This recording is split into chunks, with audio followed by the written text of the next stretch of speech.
At ito guys, yung ating pansasahog, itong batalay. Alam niyo ba yung batalay? Yung needlefish. At magpiprito tayo ng ilang piraso.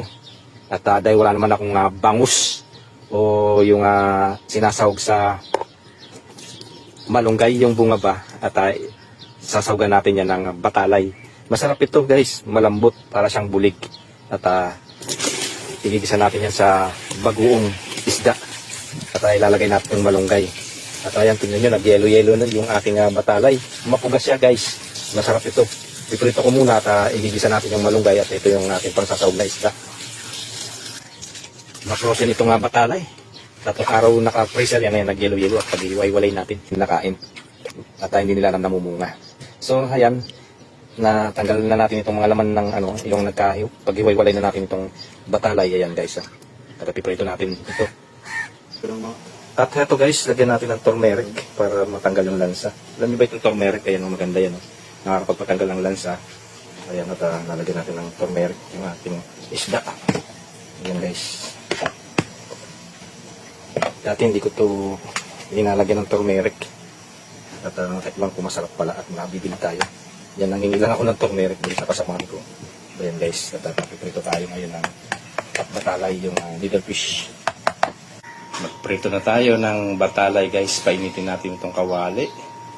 Lagyan natin ng mantika. Na ilagay na natin itong ating isda na lalagyan ng turmeric. Ayan guys. Nasanay na rin ako at nagumaya-gaya na rin sa mga Bangladesh. Kasi yung turmeric yan nakakapagpatanggal ng lansa. At kontra cholesterol. Ayan guys. Maraming gamitin ng turmeric.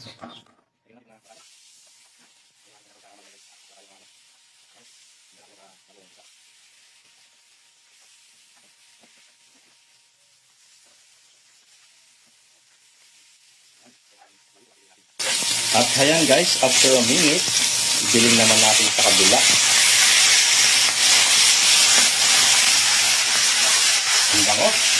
Hanggang pala ng ng may guys, yung turmeric. Kasi may isang isda. Nawawala ang lansa niya.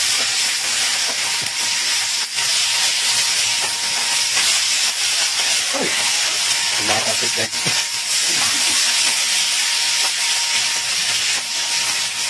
Pumuputok-putok.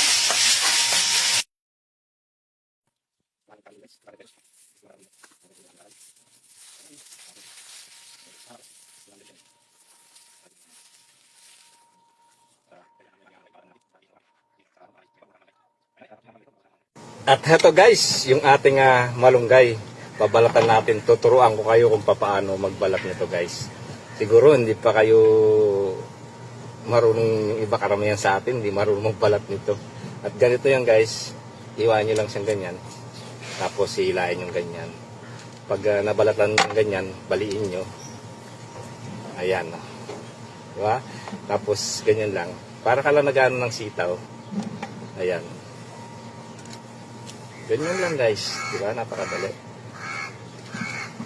Bigisan natin yan guys. Marami-rami yung ating babalatan. Ganyan lang guys, oh. Diba?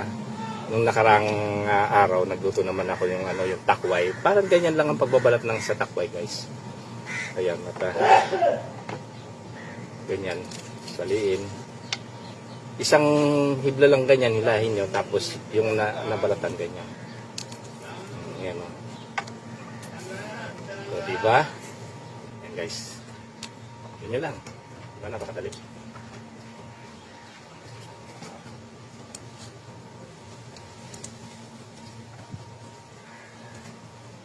So ayan, fast forward na natin.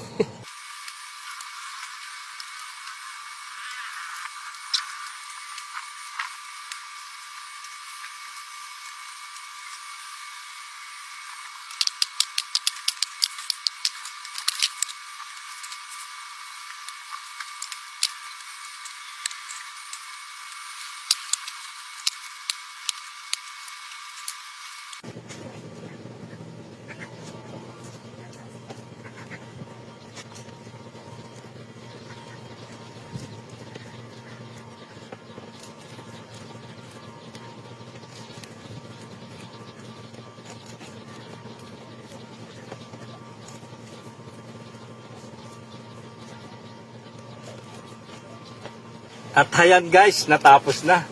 Ayan, tapos na ang ating pagbabalat ng malunggay. Guys, maggigisa na tayo. Itong ating rekado. Itong sibuyas na puti, bawang, at itong kamatis. Yan yung ating ingredients dito sa ating lulutuin na malunggay. Lalagyan natin ng bagoong isda.